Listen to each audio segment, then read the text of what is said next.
Que fait-on quand on est égaré? Voilà le sujet de mon sermon d'aujourd'hui. On cherche la voie de Dieu et on ne la trouve pas. L'an dernier, quand le président Kennedy a été assassiné, qui, parmi nous, n'a pas éprouvé le plus profond égarement, désespoir? Et maintenant quoi? Quel chemin? Que dire à mes enfants? Que me dire à moi-même? Les gens se rassemblaient, unis, liés entre eux par un sentiment commun d'impuissance. Notre lien avec notre prochain était notre désespoir. C'était affreux, mais nous le vivions ensemble. Songez-y. Combien ce doit être pire pour l'homme esseulé, la femme esseulée, frappée d'une calamité intime. Personne ne sait que je suis malade. Personne ne sait que j'ai perdu mon dernier véritable ami. Personne ne sait que j'ai fait quelque chose de mal. Imaginez la solitude. Vous voyez le monde comme à travers une vitre. De l'autre côté de la vitre, il y a des gens heureux, insouciants. Et de ce côté-ci, il y a vous. Quelque chose est arrivé que vous devez porter, que vous ne pouvez partager avec personne.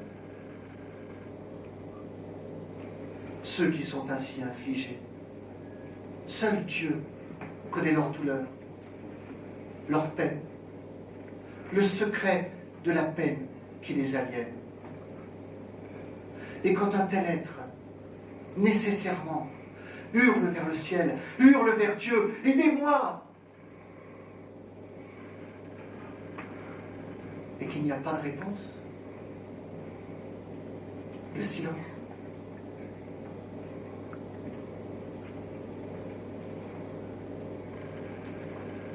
Je vais vous raconter une histoire. Un jour, un cargo fit naufrage. Tout l'équipage périt. Seul un marin survécut.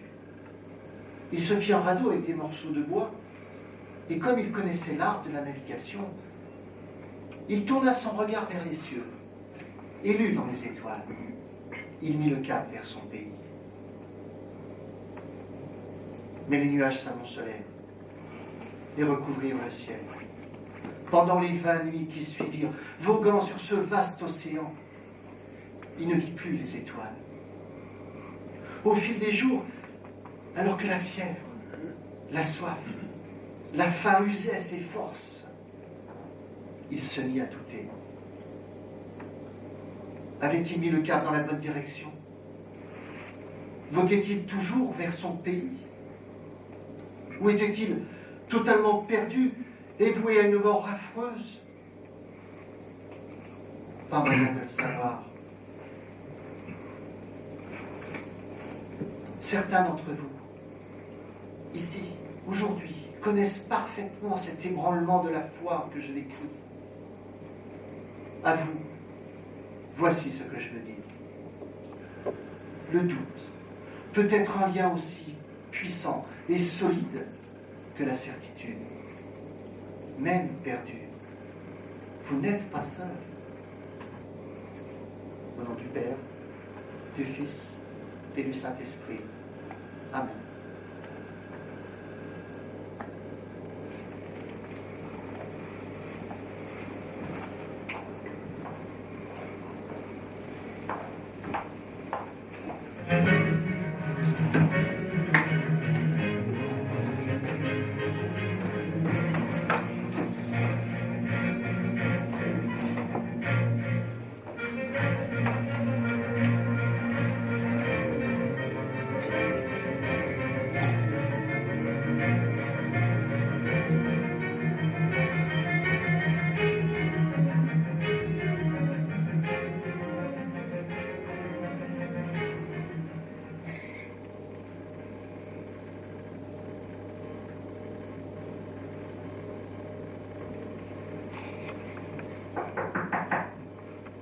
Entrez. Auriez-vous un instant, Sir Aloysius? Entrez, Sir James. Qui surveille votre classe? Ils ont leur cours de dessin. De dessin. Une perte de temps. Ce n'est qu'1 heure par semaine. On peut accomplir bien des choses en 60 minutes. Oui, ma sœur. Je me demandais s'il était possible de savoir ce que vous aviez fait pour William London. Je l'ai renvoyé chez lui. Oh, donc il saigne toujours. Oh oui. Tout à coup, pendant le serment d'allégeance, son nez a lâché.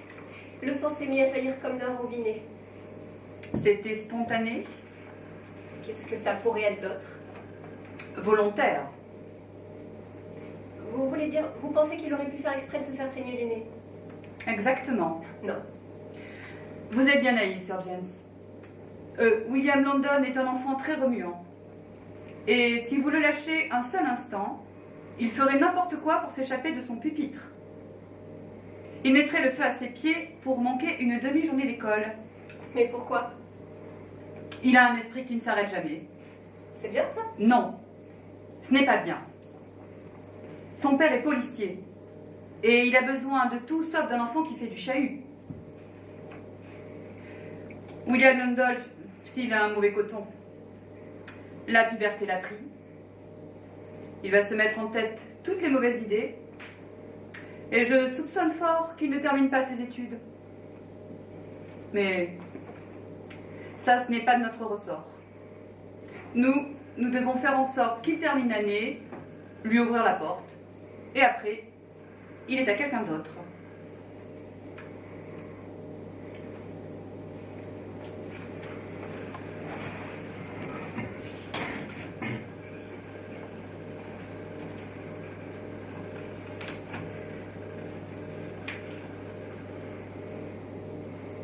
D'habitude, je confie mes élèves de 4e à des professeurs plus expérimentés.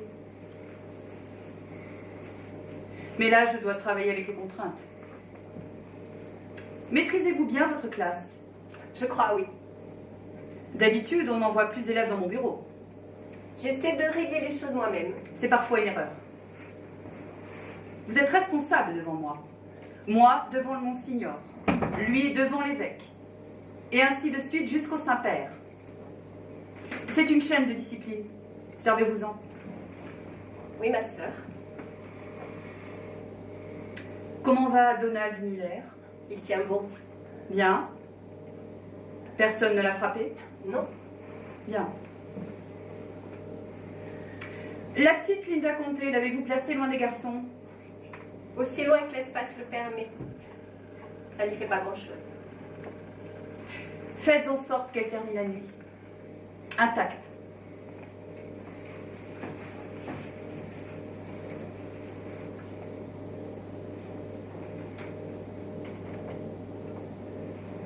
Bien.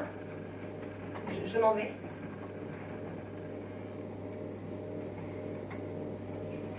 Y a-t-il quelque chose? Non, pourquoi? Il y a quelque chose? Je ne pense pas, non. Alors tout va bien alors. Bon. Merci, ma sœur. Je voulais juste m'informer pour le nez de William. Il avait un stylo à billes. Pardon, ma sœur? William London. Il avait un stylo à billes. Il le tripotait quand il attendait sa mère. Il ne s'en sert pas pour faire ses devoirs, j'espère. Non, bien sûr que non. Je regrette même d'avoir autorisé les stylos à encre dans cette école. Les enfants devraient apprendre à écrire avec de vrais porte-plumes. De nos jours, on choisit toujours la facilité. Qu'est-ce que ça leur apprend? Chaque fois qu'aujourd'hui on choisit la solution de facilité, ce choix aura des conséquences demain, croyez-moi. Oui, ma sœur. Les stylos à billes, ça les force à appuyer. Et quand ils appuient, ils écrivent comme des singes. Je ne leur autorise pas le stylo à billes. Bien. La calligraphie se perd dans ce pays. Vous avez un peu de temps. Asseyez-vous. Autant que nous ayons une conversation. J'avais l'intention de vous parler. J'ai observé un de vos cours sur le New Deal au début du trimestre. Pas mauvais. Mais je dois vous mettre en garde. N'idéalisez pas trop Franklin Delano Roosevelt. C'était un bon président, mais il a essayé de placer tous ses amis à la Cour suprême. Je n'approuve pas que l'on fasse des héros, des personnages historiques laïques. Si vous voulez le faire, si vous voulez parler des saints, faites-le en cours de religion. Oui, ma sœur. Et autre chose, je m'interroge quant à votre enthousiasme pour l'histoire. Mais j'adore l'histoire. C'est bien ça que je veux dire. Vous avez une préférence pour l'histoire, et vous risquez d'influencer vos élèves, et qu'ils la valorisent plus que les autres matières. Je pense que c'est une erreur. Je n'avais pas pensé à ça. Je vais tenter de traiter les autres matières avec plus d'enthousiasme. Non. Faites-leur leur cours d'histoire. Mais sans y ajouter du sucre. C'est là où je voulais en venir. Bien. Parlez-moi de votre classe. Comment décririez-vous l'état de la 4e B? Je ne sais pas par où commencer. Que voulez-vous savoir? Commençons par Stéphane Inzio, Stéphane Inzio a les meilleures notes de la classe. Noreen Oran, Elle est 2e. Brenda McNulty. 3e. Vous voyez où je veux en venir, Sir James? Je sais bien que Stéphane Inzio, Noreen Oran et Brenda McNulty sont 1er, 2e et 3e de votre classe. Dans cette école, il y a 48 élèves comme eux, répartis dans toutes les classes. Et je m'attache à connaître les 48 noms. Je ne dis pas ça pour me faire valoir, mais pour illustrer l'importance qu'il y a de faire attention aux choses. Vous devez être vigilante, Sir James. Oui, ma sœur. Je ne peux pas être partout. Vous trouvez que je ne suis pas à la hauteur, ma sœur? Ces 3 élèves qui ont les meilleures notes, sont-ils les plus intelligents? Non, je ne dirais pas cela. Mais ce sont ceux qui travaillent le plus. Très bien. C'est ça. C'est ça l'éthique. À quoi bon un cadeau s'il reste dans son paquet? À quoi bon un QI élevé si on passe son temps à regarder par la fenêtre la bouche ouverte? Soyez dur avec les plus malins. Ne vous laissez pas séduire par l'intelligence, ni par la leur, ni par la vôtre. Je crois que vous êtes une enseignante compétente, Sir James, mais vous n'êtes pas notre meilleure enseignante. Les bons enseignants ne sont pas en représentation. Ils poussent les élèves à la performance. Je suis en représentation. Comme sur une scène de Broadway. Oh, quelle horreur. Je n'en avais pas conscience. Vous vous exhibez. Vous aimez vous voir grandi de 2 mètres dans leurs yeux.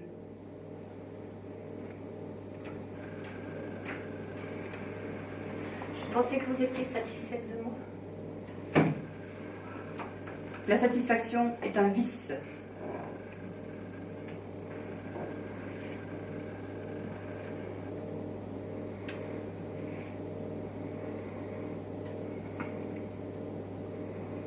À Sainte-Margaret, tout se passait bien. Que des filles. Oui.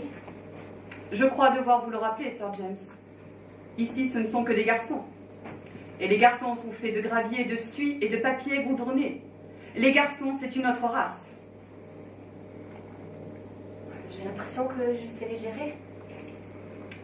Mais peut-être que vous ne travaillez pas assez dur.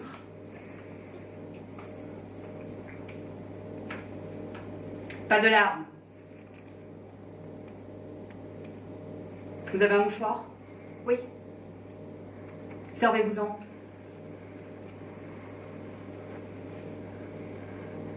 Croyez-vous que Socrate était satisfait? Les bons professeurs ne sont jamais contents. Dans cette école, il y a 372 élèves. C'est une société qui exige une vigilance éducative, spirituelle, humaine, constante. Je ne peux pas me permettre de confier mes élèves de 4e à une enseignante trop naïve. Ce serait de la complaisance. La naïveté est une forme de paresse. Vous devez être rusé, Sir James. Oui, ma sœur. Quand William London saigne du nez, soyez sceptique. Ne laissez pas un peu de sang brouiller votre jugement. Dieu vous a donné un cœur et un cerveau. Le cœur est chaud, mais l'esprit doit rester froid. Les menteurs devraient avoir peur de vous mentir. Les enfants devraient être mal à l'aise devant vous. Je doute que ce soit le cas. Je ne sais pas. Je n'y avais jamais réfléchi. Ils devraient être transparents à vos yeux. Ça ne serait pas un peu effrayant? Seulement pour ceux qui ne mijotent rien de bon. Mais moi, je veux que mes élèves se sentent libres de me parler. Ce sont des enfants, ils peuvent parler entre eux. Il est plus important pour eux d'avoir un gardien moral farouche. C'est vous, la gardienne, Sir James. C'est vous qui surveillez les grilles. Si vous êtes vigilante, eux n'auront pas besoin de l'être. Je ne sais pas bien ce que vous voulez que je fasse. Et s'il se passe dans votre classe quelque chose que vous ne comprenez pas et que vous pensez qu'elle mérite d'être comprise, venez me trouver. Oui, ma sœur. Je suis là pour ça. C'est pour ça que je suis directrice de cette école.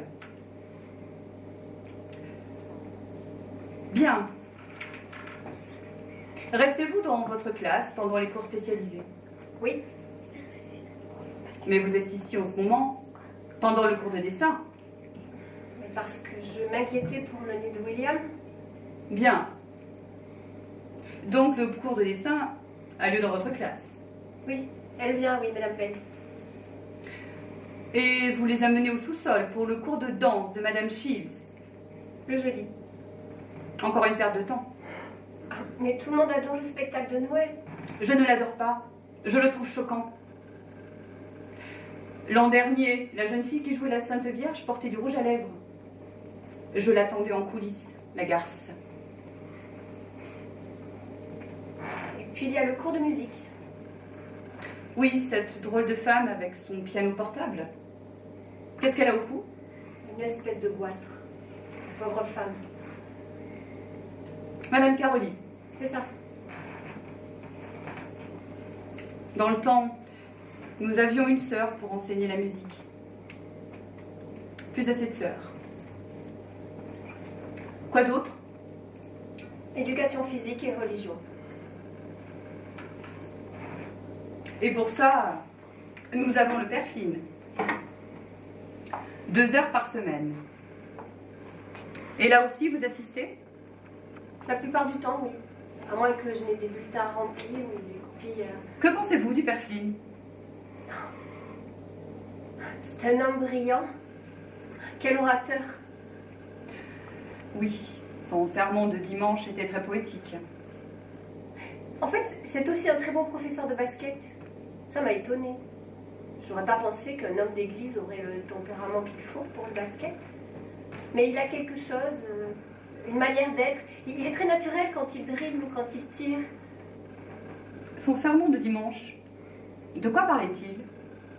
Pardon, ma sœur? Son sermon, de quoi parlait-il?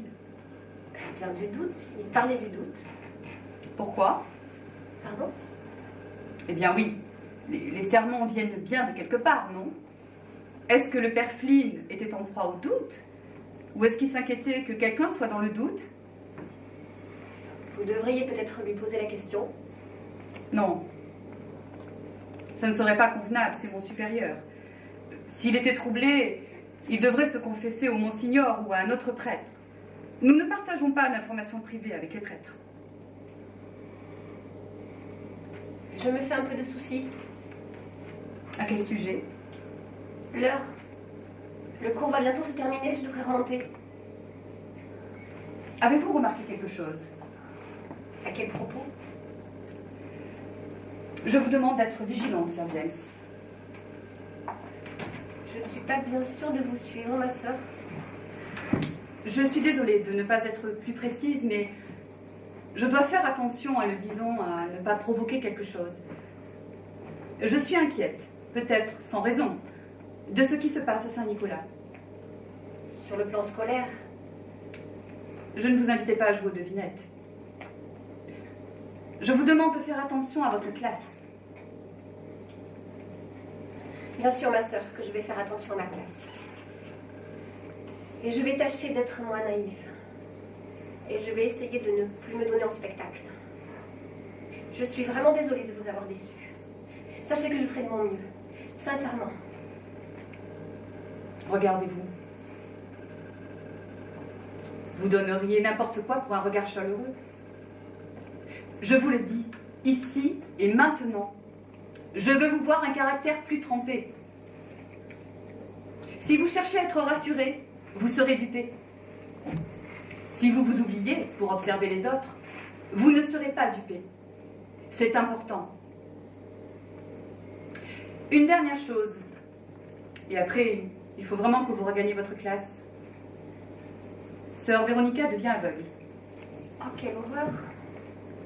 Cela ne se sait pas, et je ne veux pas que cela se sache.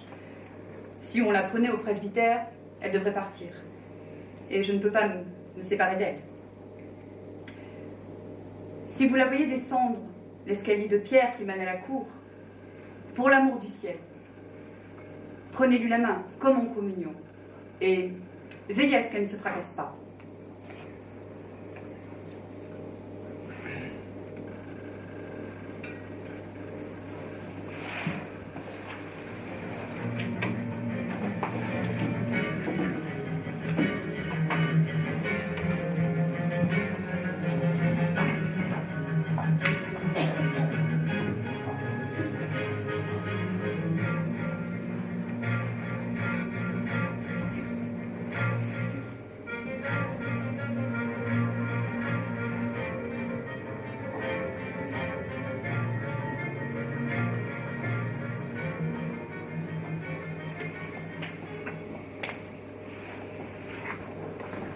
Bien. Vous êtes installés, les gars? Bon. Le problème du tir en tête de raquette, c'est psychologique. Pendant le reste du match, on joue avec son équipe et contre l'équipe adverse. Mais en tête de raquette, on est seul contre soi-même. Et le danger, c'est de se mettre à gamberger. Quand on réfléchit, on arrête de respirer. Le corps se verrouille. Alors il faut penser à vous détendre.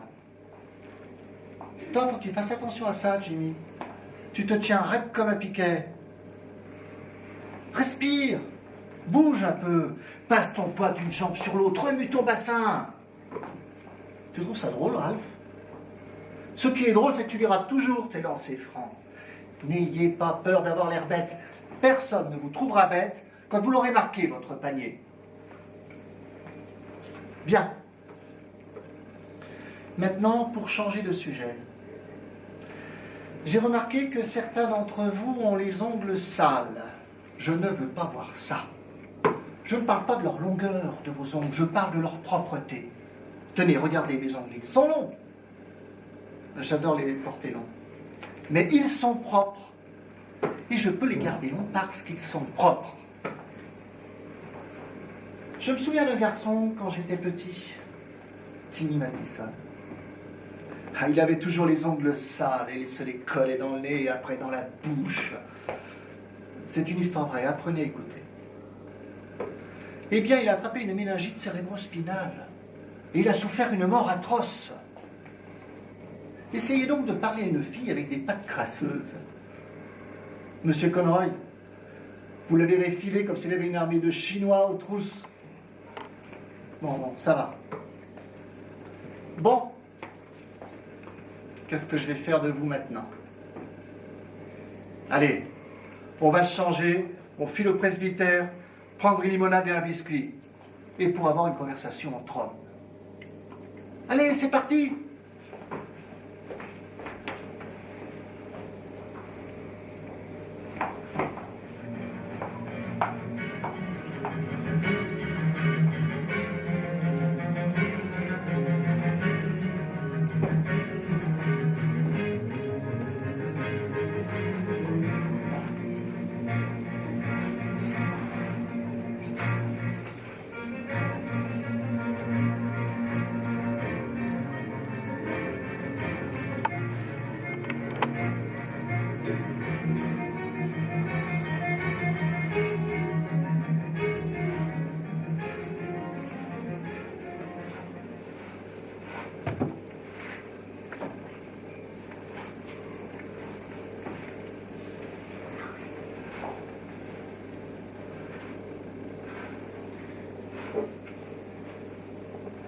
Bonsoir, ma sœur. Bonsoir, Sir James. Monsieur Maginn a taillé ce rosier, ce qui est une bonne chose, mais il a omis de le protéger contre le gel. Nous avons déjà eu du gel. Quand il gèle, c'est trop tard. Vous vous y connaissez en jardinage. Un peu. Où sont vos élèves? Et les filles ont leur cours de musique. Et les garçons? Ils sont au presbytère. Avec le père Flynn? Oui. Il leur fait une causerie. À quel sujet? Comment être un homme? Eh bien, si les nonnes étaient admises au presbytère, je serais curieuse d'entendre cette causerie. Je ne sais pas comment être un homme. Je me demande ce que cela implique. Avez-vous déjà fait aux filles un discours sur la condition de femme? Non, je ne serai pas compétente. Pourquoi non? Parce que je ne serai pas compétente, voilà tout. J'ai prononcé mes vœux au début, avant. La fondatrice de notre ordre, la bienheureuse mère Seton, était mariée avec 5 enfants avant de prononcer ses vœux. Je me suis souvent demandé comment elle avait pu faire tant de choses en une seule vie. Peut-être que la vie est plus longue que vous ne le pensez, et les injonctions de l'âme plus nombreuses. J'ai été mariée. Vous pourriez au moins cacher votre étonnement. Je ne savais pas. Quand on endosse l'habit, on ferme la porte aux choses du siècle. Mon mari est mort pendant la guerre contre les Allemands. Vraiment, pardonnez-moi, ma sœur. Mais je suis comme vous. Je ne sais pas si je serai compétente pour faire à une bande de gamines une conférence sur la condition de femme. Je ne viens pas souvent dans ce jardin. Il fait quoi? 12 mètres de large? Le couvent ici. Le presbytère là. On pourrait tout aussi bien être séparés par l'océan Atlantique. Avant, je venais souvent ici. Mais Monseigneur Bénédicte fait sa contemplation à des heures farfelues. Et il ne nous est pas autorisé, à juste titre, de croiser le chemin d'un prêtre sans être accompagné. Il a 78 ans, mais néanmoins. Le Monseigneur est très bon, n'est-ce pas? Oui. Mais il est oublieux. De quoi? Je ne crois pas qu'il sache qui est le président des États-Unis. Je ne dis pas ça pour lui manquer de respect, bien sûr, mais je pense qu'il est détaché du monde à l'extrême. Serait-ce qu'il est naïf, Sir Aloysius? Il y a de la perfidie à l'œuvre, là, Sir James. Faites-y bien attention. Comment vont vos élèves? Comment va Donald Miller? Il est 13e de la classe. C'est suffisant. Est-il bien accepté? Il n'a pas d'amis. C'est beaucoup demandé après à peine 2 mois. Personne ne l'a frappé? Non. Ça arrivera. Et celui qui le fera, emmenez-le-moi immédiatement. Je ne suis pas si sûre qu'on le frappera. Dans notre église, il y a d'un côté de l'autel une statue de Saint Patrick et de l'autre une statue de Saint Antoine. Notre paroisse regroupe des familles irlandaises, italiennes. Quelqu'un frappera Donald Muller. Il a un protecteur. Qui? Le père Flynn. Quoi? Il s'est pris d'intérêt pour le petit, depuis que Donald est enfant de cœur. J'ai pensé que je devrais vous le dire. Je vous avais demandé de venir me voir, mais j'espérais que vous ne le feriez jamais. Peut-être que je n'aurais pas dû. Je savais qu'une fois que vous m'auriez parlé, la machine serait lancée. Donc c'est arrivé. Quoi? Je ne dis pas cela. Je ne suis même pas sûre de savoir de quoi vous parlez. Mais si, bien sûr. J'ai essayé de garder la tête plus froide comme vous m'avez conseillé, mais je crois que je me suis un peu égarée, Sir Aloysius. La nuit dernière, j'ai fait un cauchemar horrible. Je veux me laisser guider par vous et je veux être responsable auprès des enfants, mais je veux avoir l'esprit en paix. Je dois vous le dire. J'ai vraiment besoin de retrouver la paix de l'esprit. Vous ne l'aurez pas. Vous n'avez pas à rechercher la tranquillité. Ça, c'est ce que nous offrons aux enfants.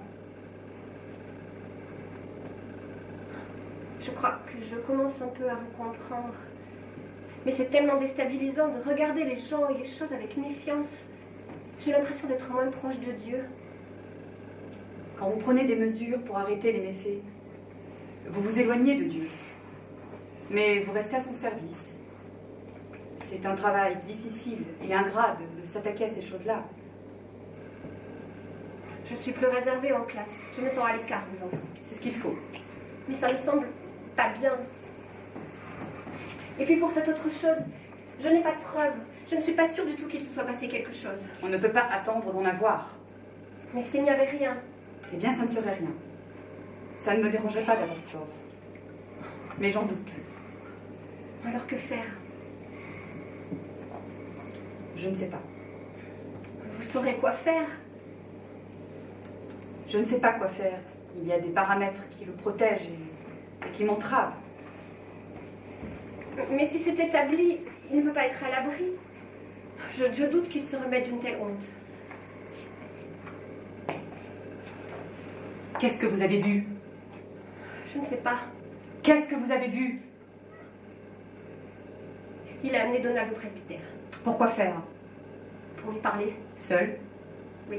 Quand? Il y a une semaine. Pourquoi vous ne m'avez rien dit? Je ne pensais pas que c'était mal. Ça ne m'a pas effleuré l'esprit qu'il pouvait s'agir de quelque chose de mal. Donald Muller, de tous les élèves. Oui, ça semble logique. En quoi est-ce logique? Il est isolé. C'est toujours à l'agneau qui traîne derrière le troupeau que le loup s'attaque. Mais je ne sais pas s'il s'est passé quelque chose de mal. Notre premier élève différent. Je pensais qu'il y aurait des bagarres. Un ou deux parents à séparer. J'aurais dû prévoir cette possibilité. Comment pouviez-vous l'imaginer? C'est mon travail d'être plus rusé que le renard. C'est mon travail. Mais peut-être qu'il n'y a rien. Alors pourquoi on dirait que vous avez vu le diable?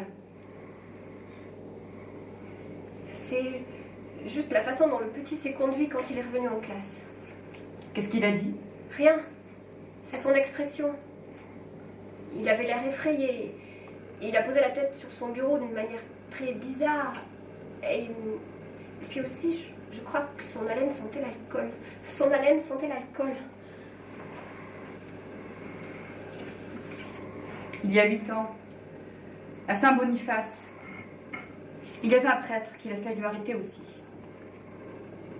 Mais à l'époque, j'avais Monseigneur Scully, sur qui je pouvais compter. Ici, il n'y a aucun homme que je puisse aller trouver. Et les hommes dirigent tout. Il va falloir l'arrêter nous-mêmes. Vous ne pouvez pas simplement rapporter vos soupçons? À qui? Monseigneur Bénédicte? Mais c'est un Candide. Il se contenterait de poser la question au père Flynn. Et alors, est-ce que ce serait une si mauvaise idée que ça?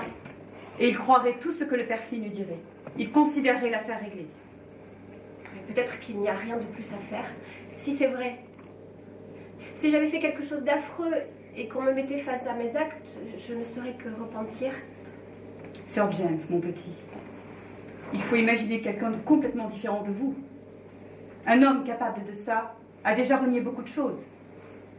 Non, si j'en informe Monseigneur Scully et qu'il se contente de la réfutation du père Flynn, l'affaire est étouffée. Eh bien, alors dites-le à l'évêque. La hiérarchie de l'Église ne me permet pas de m'adresser à l'évêque.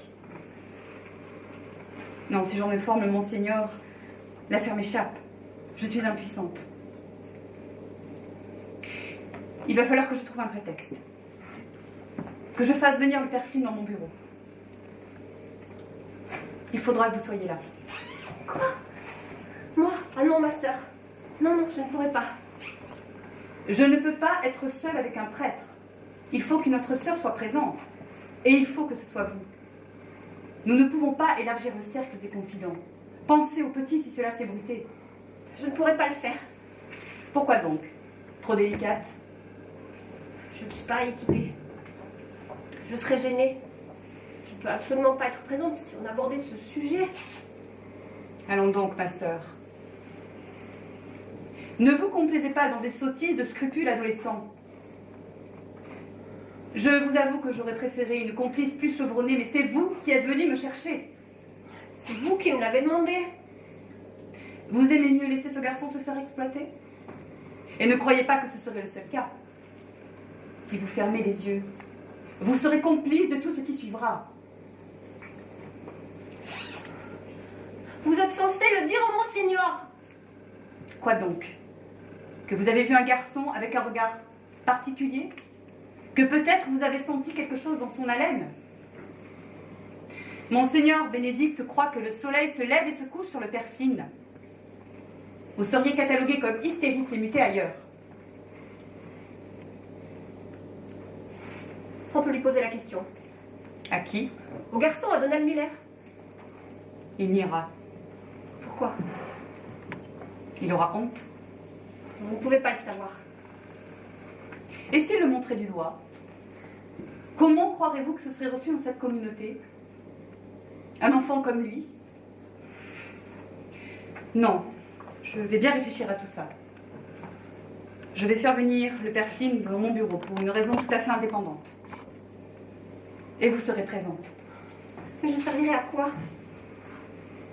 Outre qu'il est inacceptable que je reste seule avec un prêtre, il me faut un témoin. Témoin de quoi? Il peut dire la vérité et mentir par la suite. Les garçons sortent du presbytère.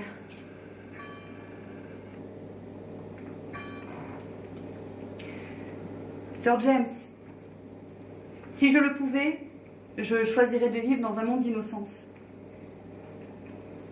Mais l'innocence ne peut être la sagesse que dans un monde sans méchanceté. Des situations se présentent. Et nous sommes confrontés aux méfaits et à la nécessité d'agir.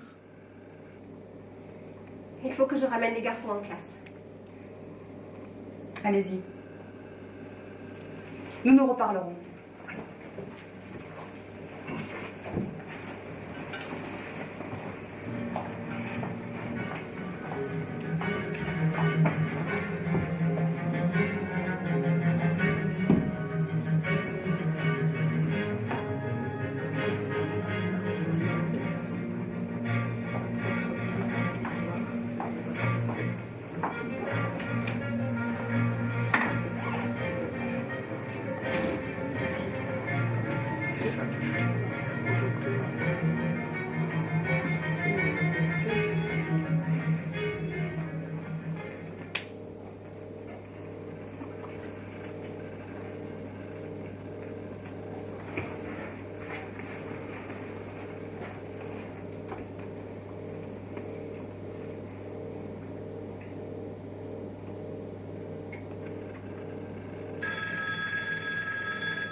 Allô, ici École Saint-Nicolas?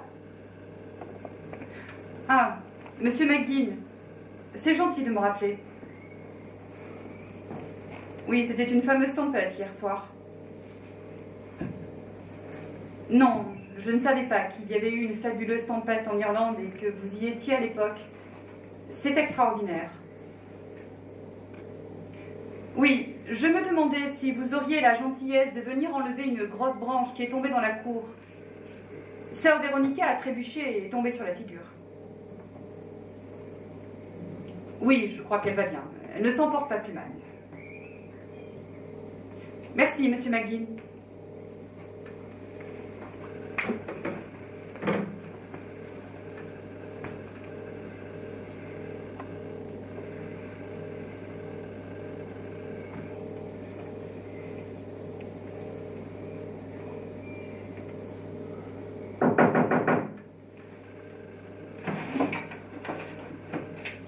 Entrez.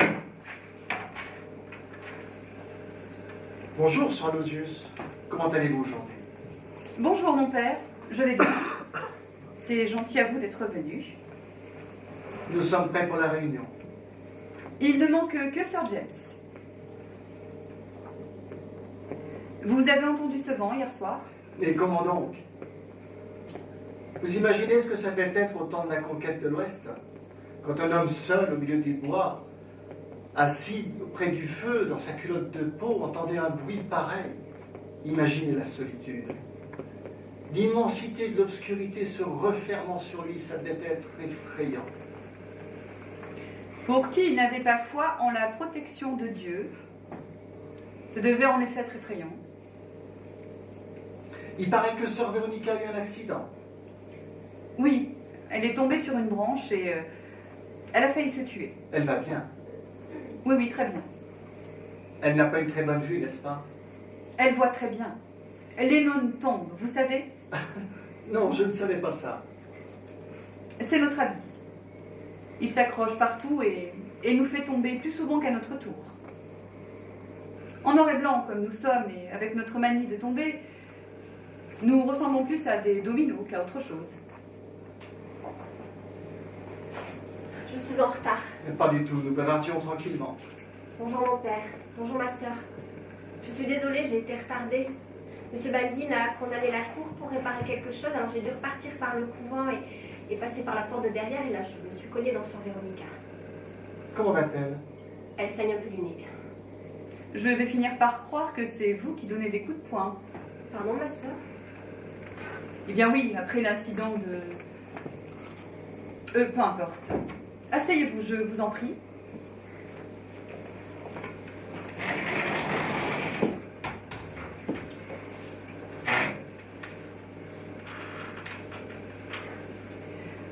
J'ai du thé, tout prêt. Vous prendrez du thé, mon père? Je serais ravi de boire une tasse de thé. Vous voulez bien le servir, ma sœur? Bien sûr.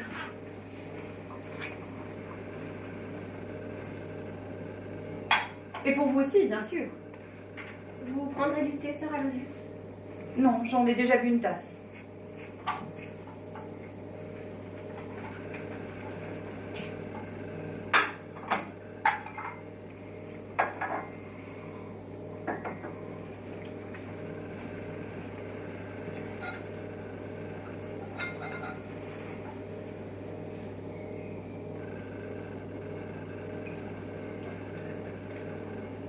Y a-t-il du sucre?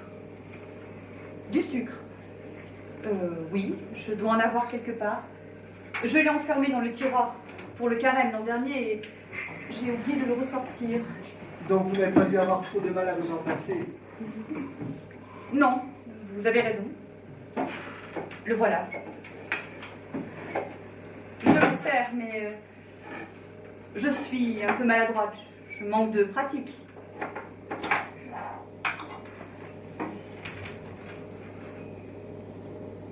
Vos ongles? Je les porte un peu longs. Le sucre? Oui. 1, 3. 3. J'ai le bec sucré. 1.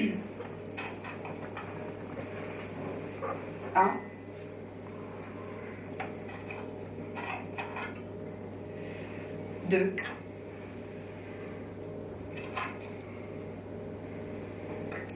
3. Vous prenez du sucre, ma sœur? Jamais. Mais il n'y a aucun mal à en prendre. Merci.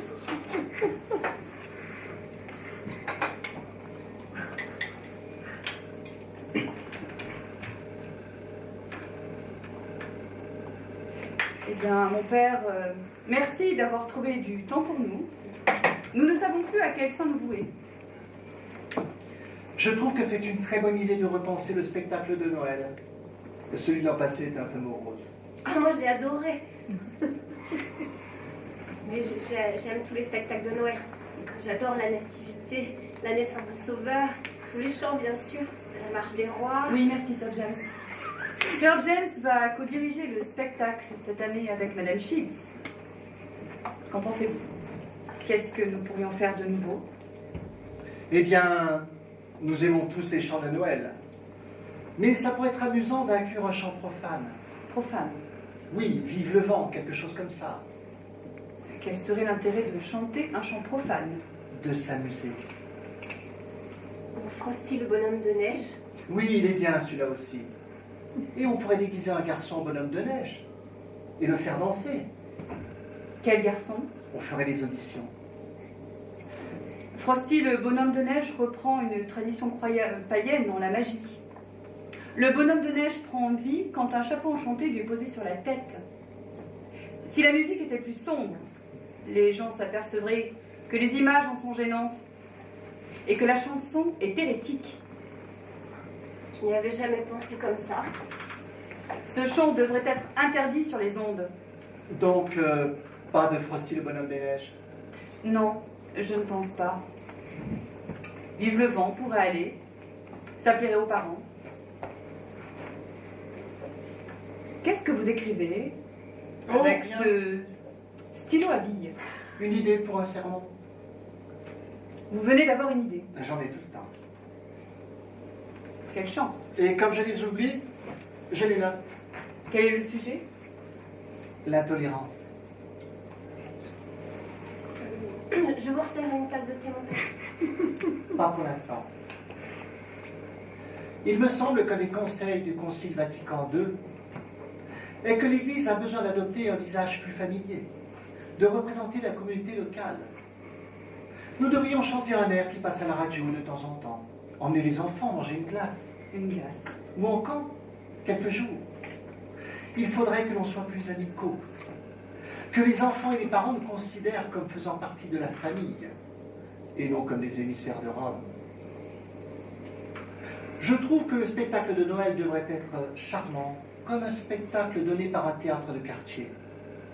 Mais nous ne faisons pas partie de leur famille. Nous sommes différents. À cause de nos vœux. Exactement. Je ne crois pas que nous soyons si différents, vous savez. Je reprendrai bien un peu de thé, ma sœur, s'il vous plaît, merci. Mais eux pensent que nous sommes différents. La classe ouvrière de cette paroisse compte sur nous pour être différents. Je crois que nous nous écartons du sujet. Oui, vous avez raison. Revenons-y. Le spectacle de Noël. Nous devons faire attention à la façon dont nous utiliserons Donald Muller dans ce spectacle. Doucement, ma sœur, vous allez tout renverser. Oui, mon père, oui.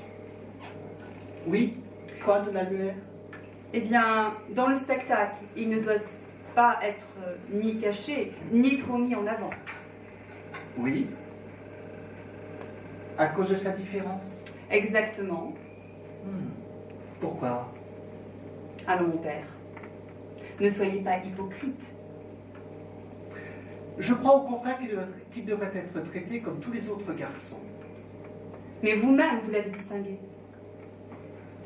Vous lui accordez une attention particulière. Oui. Vous l'avez entretenu en privé au presbytère, il y a une semaine. Oui, De quoi parlons-nous? de Donald Muller.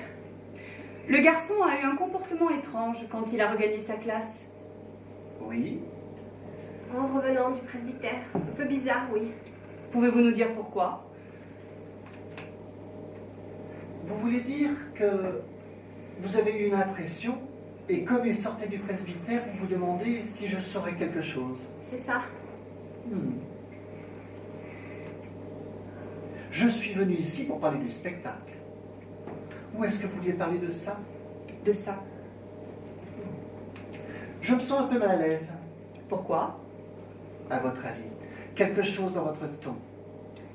Je préférerais que nous ayons une conversation sur les faits plutôt que sur mon ton.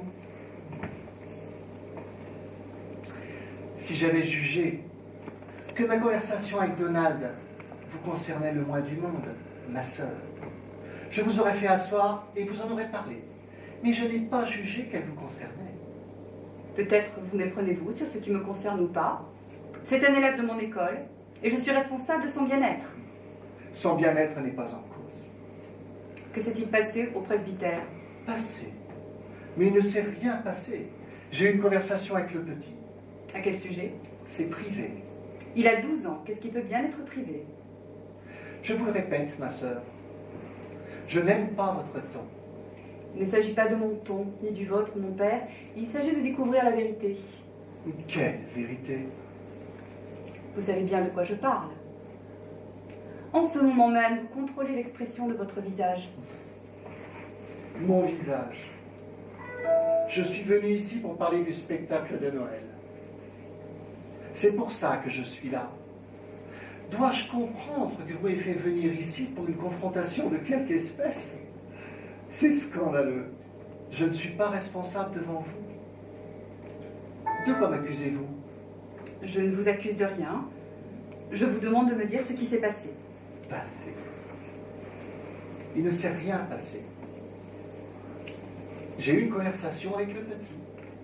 Oui, je sais bien. Je ne souhaite pas poursuivre plus avant cette conversation. Si cette réponse ne vous satisfait pas, ma sœur, je vous suggère d'en parler à Monsignor. Je veux penser que votre comportement malheureux est dû au surmenage. Vous avez peut-être besoin d'un congé. Il se peut que je le suggère. Bonne journée à vous, ma sœur. Son haleine sentait l'alcool. Quand il est revenu de son entretien avec vous. L'alcool. C'est vrai que son haleine sentait. Eh bien, Vous ne voulez pas laisser ça tranquille. non. Vous auriez dû laisser ça tranquille. Prenez votre temps, mon père. Je vois qu'il n'y a pas moyen d'y échapper. Je vous resserre un peu de thé. Donald Muller a servi la messe mardi dernier. Après l'office, M. McGinn l'a surpris dans la sacristie en train de boire du vin. Lorsque je m'en suis aperçu, je l'ai croqué. Il y a eu des larmes. J'ai eu pitié. Il m'a supplié de le garder comme enfant de cœur, et je lui ai assuré que si personne d'autre n'était au courant, il pourrait rester. Quel soulagement. Ça explique tout. Dieu soit loué. Vous voyez, ma sœur, tout ça n'est qu'une erreur. Et si j'en parle à Monsieur McGinn? Mais je vous en prie, parlez donc à M. McGinn. Et maintenant que le secret est lâché, je ne pourrai plus garder le petit comme enfant de cœur. C'est ce que j'essayais d'éviter. Vous vouliez le protéger? En effet. J'aurais pu faire la même chose. Sœur Aloysius, y a-t-il un moyen pour que Donald reste enfant de cœur? Non, s'il a bu le vin de messe, il ne peut pas rester enfant de cœur. Vous avez raison, bien sûr. C'est juste que je ne suis pas aussi strict que vous en matière de discipline. Il est le seul enfant différent de l'école. C'est vrai que ça a pesé sur ma décision. Il y a certains éléments dans cette paroisse qui seront confortés dans leur croyance. Il doit être traité exactement comme les autres. Vous avez raison, bien sûr. Avons-nous besoin de parler du spectacle ou c'était juste... C'était ça la question. Vous êtes satisfaite? Oui. Bien. Je vous laisse, j'ai à écrire. L'intolérance. C'est ça. Je vous le répète, ma sœur, je n'aime pas la façon dont vous avez traité cette affaire. La prochaine fois que vous êtes troublé par des idées sombres, je vous suggère d'en parler au Monsignor.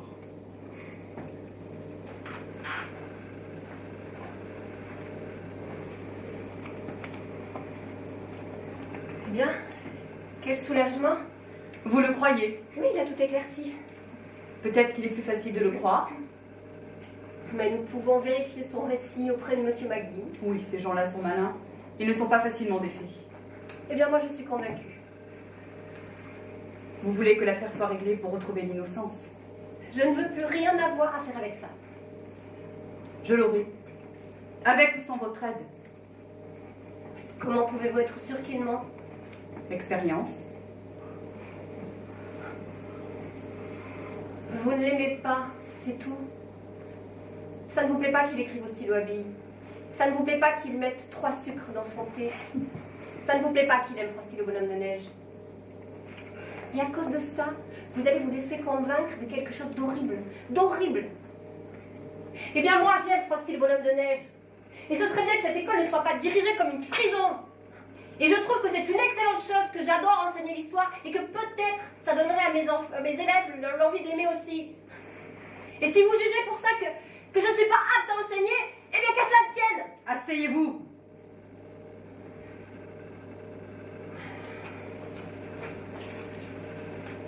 À Sparte, les décisions les plus importantes étaient prises par celui qui criait le plus fort. Mais nous ne sommes pas à Sparte. Croyez-vous sincèrement que les élèves de cette école soient traités comme des prisonniers? Non. À vrai dire, dans l'ensemble, ils ont l'air assez heureux. Mais ils sont tous, sans exception, terrorisés par vous. Oui. C'est comme ça que ça marche. Restez ici.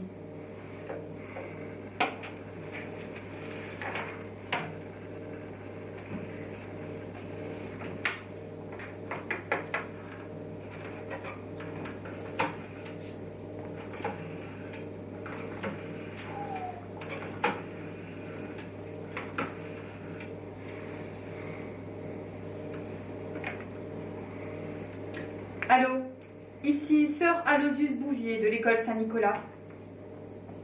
Vous êtes bien Madame Muller? Je vous appelle au sujet de votre fils Donald. J'aimerais vous recevoir, vous et votre mari, pour parler de lui. Quand seriez-vous disponible?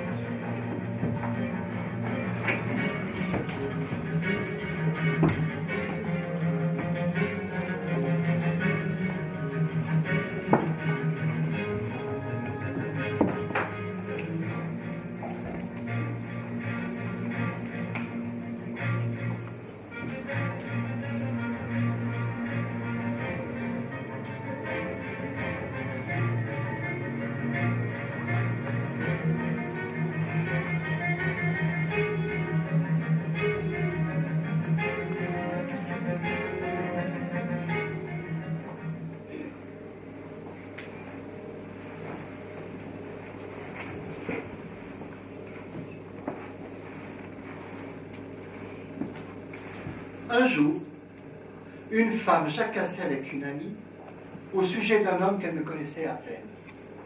Je sais ici que personne n'a jamais fait ça. La nuit suivante, elle fit un rêve. Une main géante apparaissait au-dessus d'elle et la montrait du doigt. Elle fut immédiatement envahie d'un énorme sentiment de culpabilité. Le lendemain, elle alla voir le vieux curé de la paroisse pour se confesser. Le père Aurouc. Elle lui raconta tout. Mon père, lui demanda-t-elle, est-ce que le ragot est un péché? Est-ce la main de Dieu Tout-Puissant qui me montrait du doigt? Ai-je fait quelque chose de mal? Oui, espèce de femelle ignorante et mal élevée. Vous avez porté un jugement sur votre prochain. Vous avez joué avec la réputation d'un homme.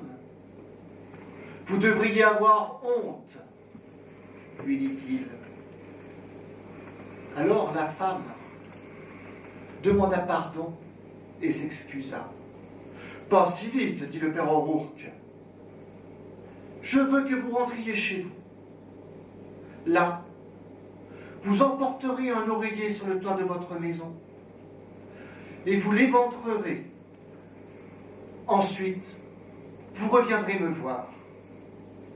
Alors la femme rentra chez elle, prit un oreiller sur son lit, grimpa sur le toit de sa maison par l'échelle de secours et poignarda l'oreiller.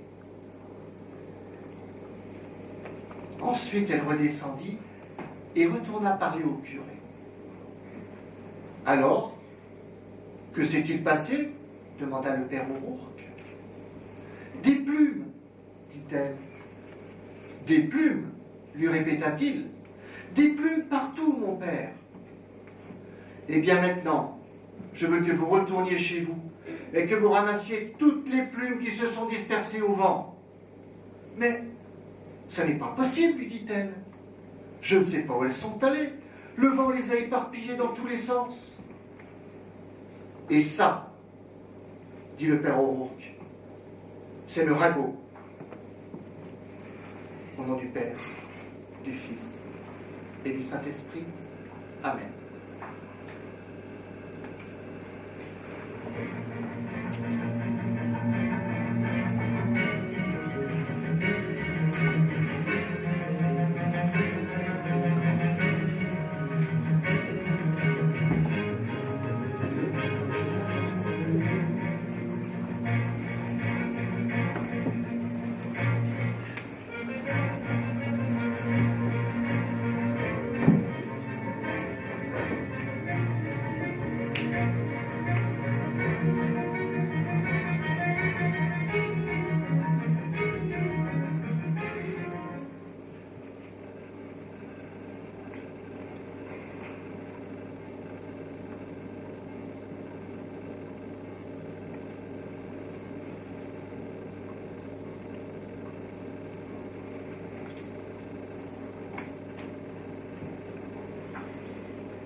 Bonsoir, Sœur James. Bonsoir, mon père. Qu'est-ce qu'il a, cet oiseau? De quoi se plaint-il? Qu'est-ce que c'est comme oiseau? Un ménate, un étourneau. Un corbeau. Mais oui, bien sûr. Vous étiez en prière, je ne voulais pas vous déranger. Je ne priais pas, non. Vous avez l'air abattu. Je ne dors pas. Pourquoi? Des mauvais rêves. Enfin, un mauvais rêve en fait, et depuis je n'ai plus jamais bien dormi. Quel rêve? Je me regardais dans le miroir et il y avait un trou noir à la place de mon visage. Ça m'a fait peur. Ça m'arrive aussi de ne pas dormir. Oui. Vous voyez la main géante qui vous montre du doigt. Parfois, oui. Votre serment était-il destiné à quelqu'un en particulier? Qu'en pensez-vous? Vous l'avez inventé, cette histoire d'oreiller. Oui. On invente de petites histoires pour illustrer, dans la tradition de la parabole. Mais est-ce que les choses qui se passent dans la vraie vie ne sont pas plus dignes d'interprétation que des histoires inventées? Non. Ce qui se passe vraiment dans la vraie vie est au-delà de l'interprétation. La vérité donne de mauvais sermons. Elle a tendance à déconcerter et à ne pas offrir une conclusion claire.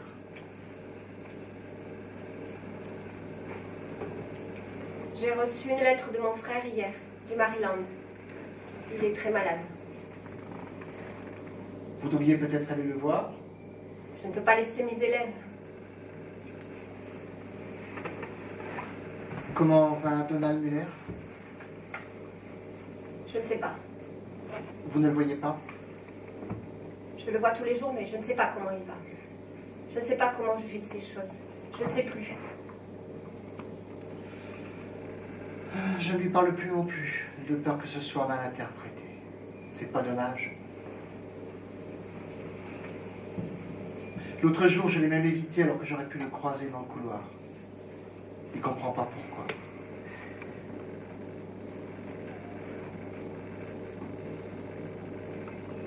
J'ai remarqué que vous n'êtes pas venu me trouver à Confesse.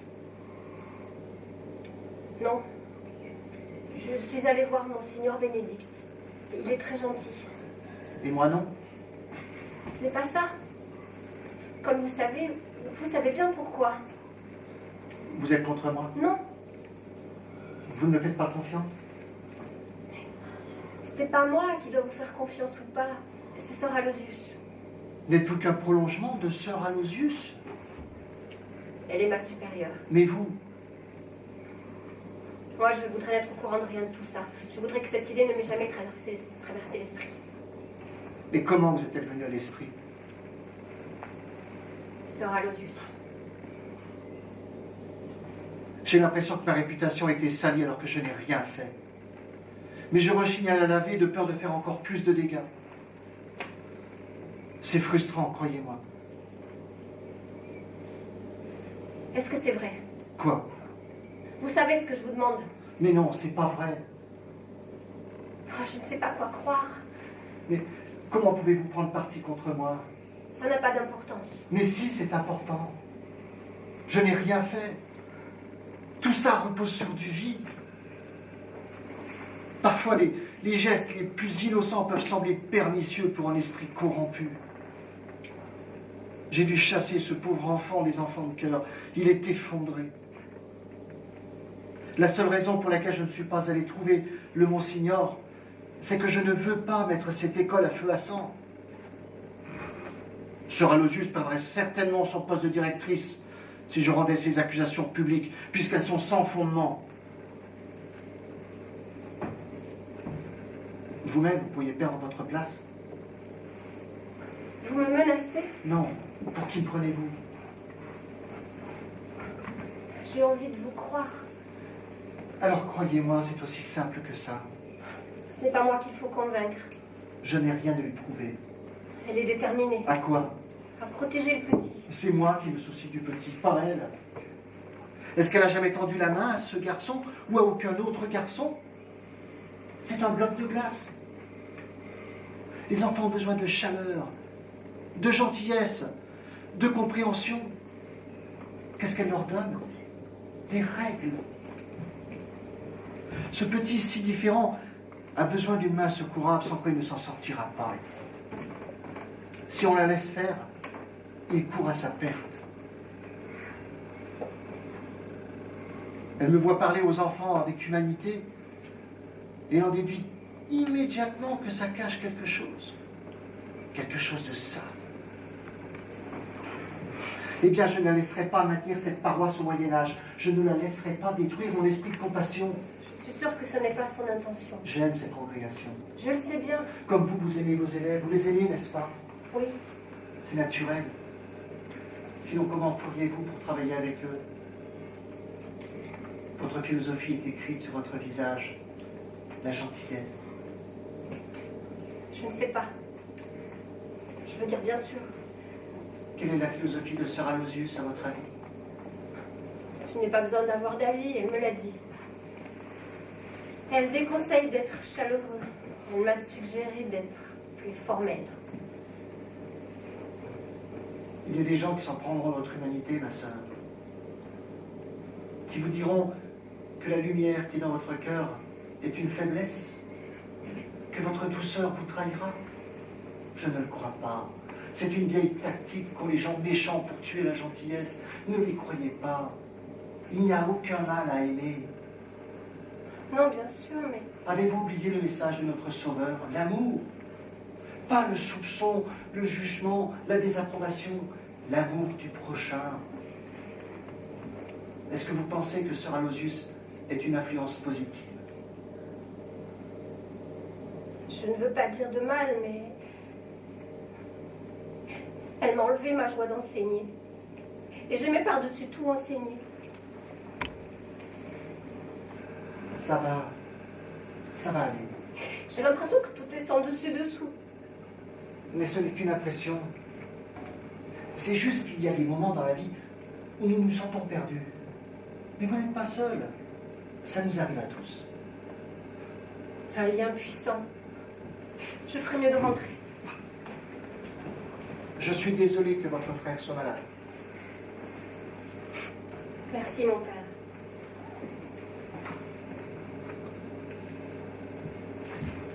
Je ne le crois pas. Non? Non. Merci, ma sœur. Vous me soulagez beaucoup. Merci.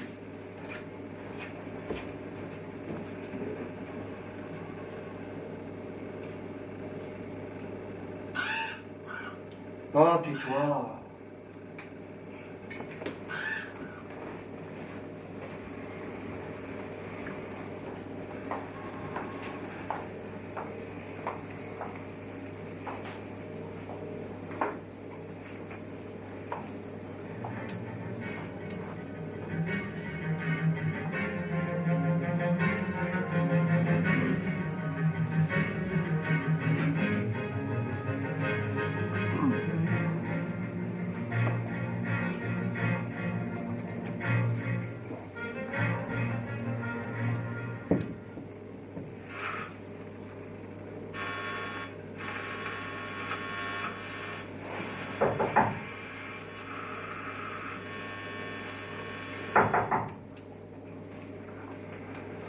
Madame Muller, Oui. Entrez, je vous en prie. Asseyez-vous. Je me suis dit que je m'étais peut-être trompée de jour, que vous ne répondiez pas. Eh bien, juste entre nous, n'est-ce pas, j'écoutais la radio. Vous avez vu comme ils les font petits aujourd'hui. Je l'ai confisqué à un élève et maintenant je ne peux plus m'empêcher de l'écouter. Vous aimez la musique? Pas vraiment. Les informations. Dans le temps, j'écoutais tous les bulletins d'information parce que mon mari était à la guerre en Italie. Quand je suis rentrée en possession de ce poste, je me suis retrouvée à faire la même chose, bien que ce ne soit plus la guerre et que les voix aient changé. Vous étiez mariée? Oui, mais mon mari a été tué. Votre mari va nous rejoindre. Il n'a pas pu quitter son travail. Je comprends. C'est beaucoup demandé. Comment ça se passe pour Donald? Il passe toutes ses matières.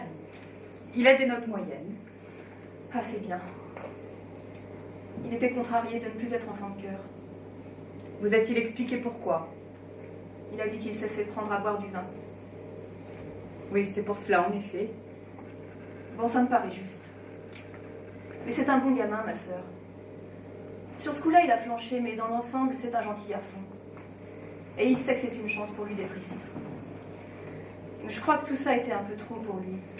Comment ça? Tout quoi? Il est le premier enfant différent de l'école. Ça fait beaucoup à porter. Oui, je suppose. Il doit faire le travail, bien sûr. Mais il le fait, non? Oui, il avance. Il s'en sort. Comment est-il à la maison? Son père lui affiche une sacrée dérouillée après l'histoire du vin. Il ne devrait pas le frapper. On ne dit pas à mon mari ce qu'il doit faire ou pas. On attend que ça passe. Il ne voulait pas que Donald vienne ici. Pourquoi cela? Il pensait qu'il y aurait trop de problèmes avec les autres enfants. Mais ça n'a pas été le cas, autant que je puisse voir. Bien. Ce prêtre, le père Flynn, il l'a pris sous son aile. Avez-vous rencontré le père Flynn? Non, pas exactement. Je l'ai vu dire la messe, mais je ne l'ai jamais rencontré en face. Non, j'en ai juste entendu parler par Donald. Qu'est-ce qu'il en dit? Oh, vous savez, le père Flynn ceci, le père Flynn cela. Il l'admire. Cet homme lui donne de son temps et c'est de ça que le petit a besoin. Il a besoin de ça.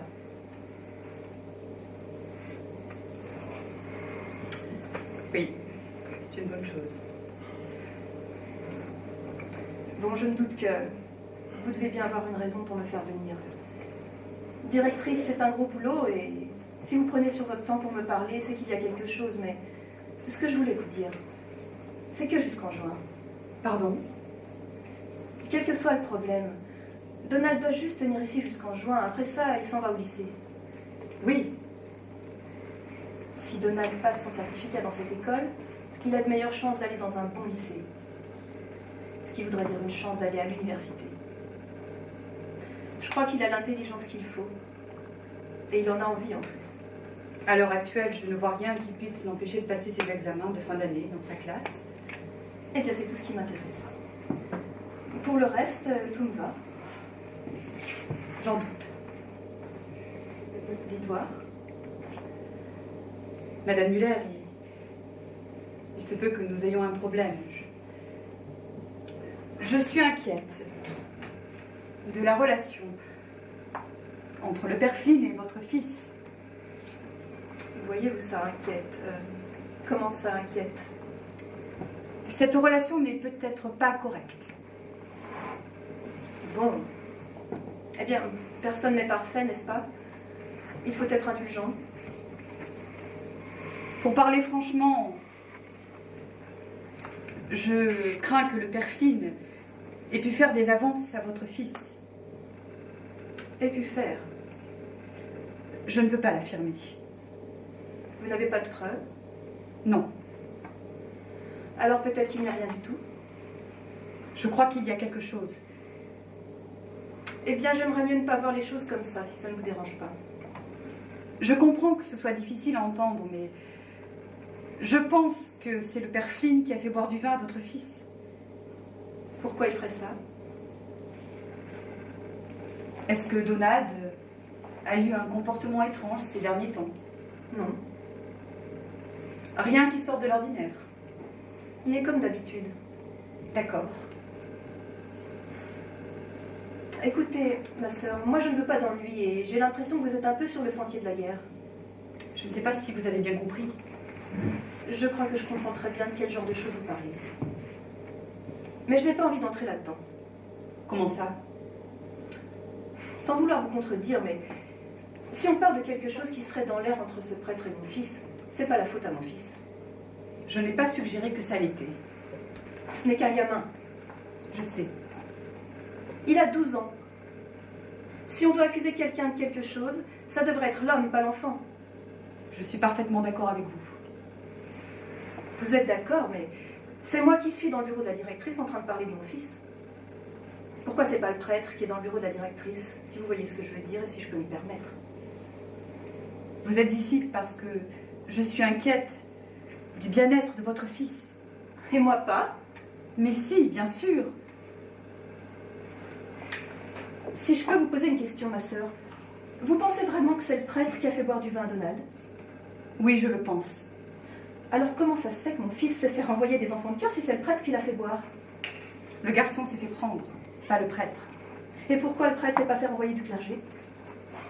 C'est un adulte, c'est un homme intelligent, il sait ce qu'il y a en jeu. Il n'est pas facile d'épingler ce genre de personne. Donc vous faites porter le chapeau à mon fils?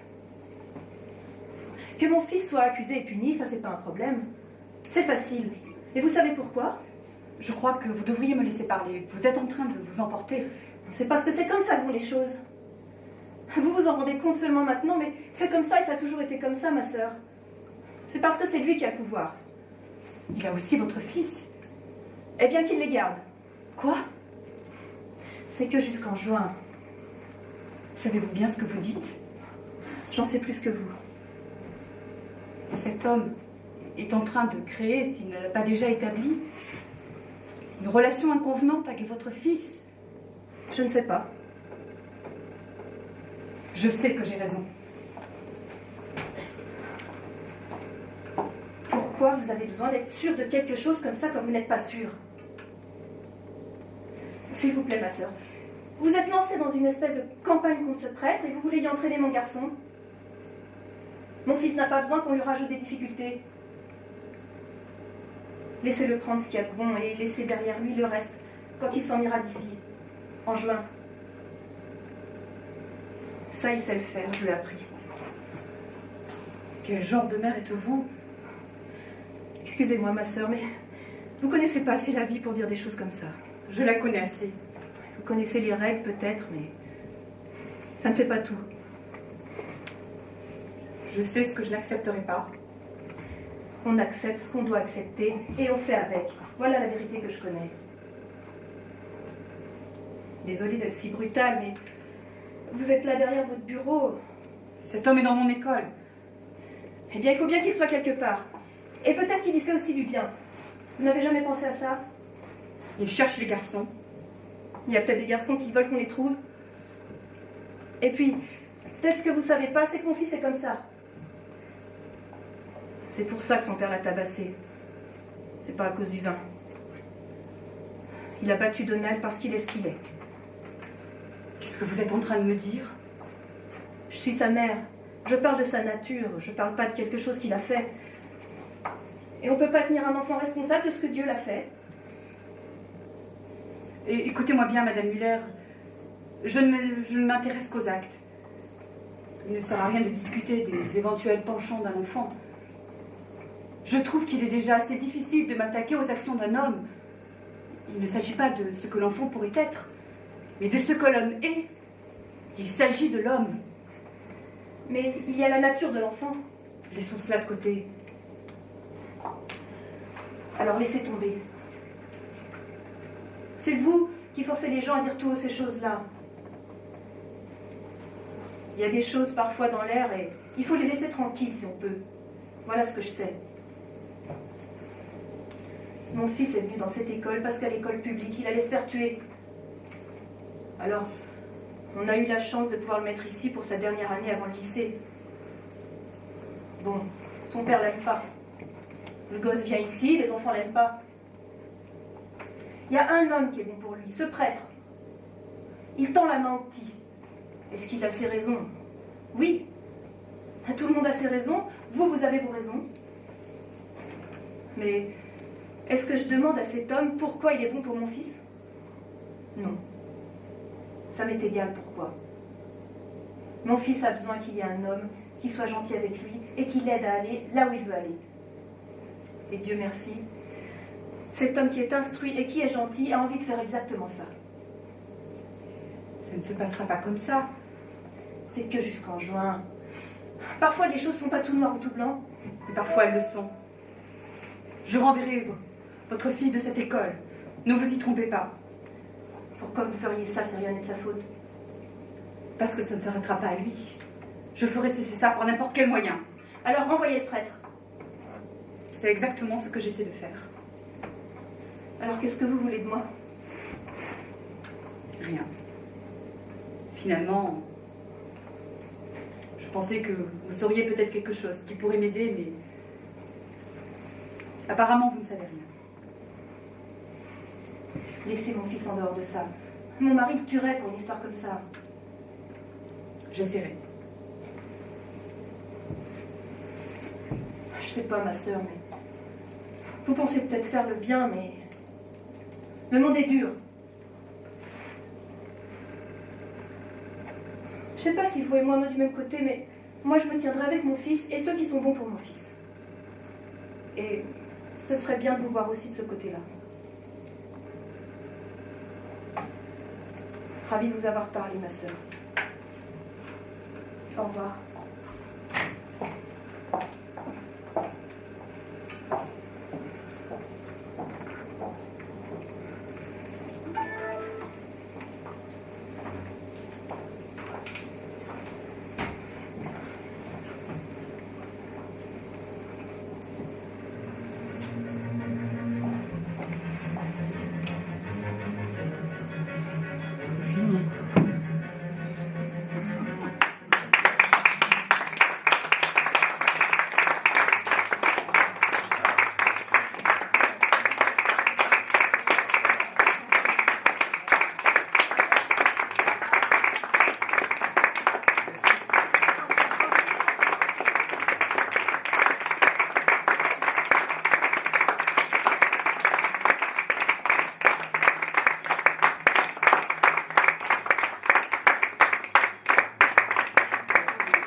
Il n'y a pas la fin, remboursé. Bon, vous faites vos remarques sauf sur le son. T'as bien aimé le ping? Ouais, moi aussi. On peut quand même en faire un petit peu. Sur le son.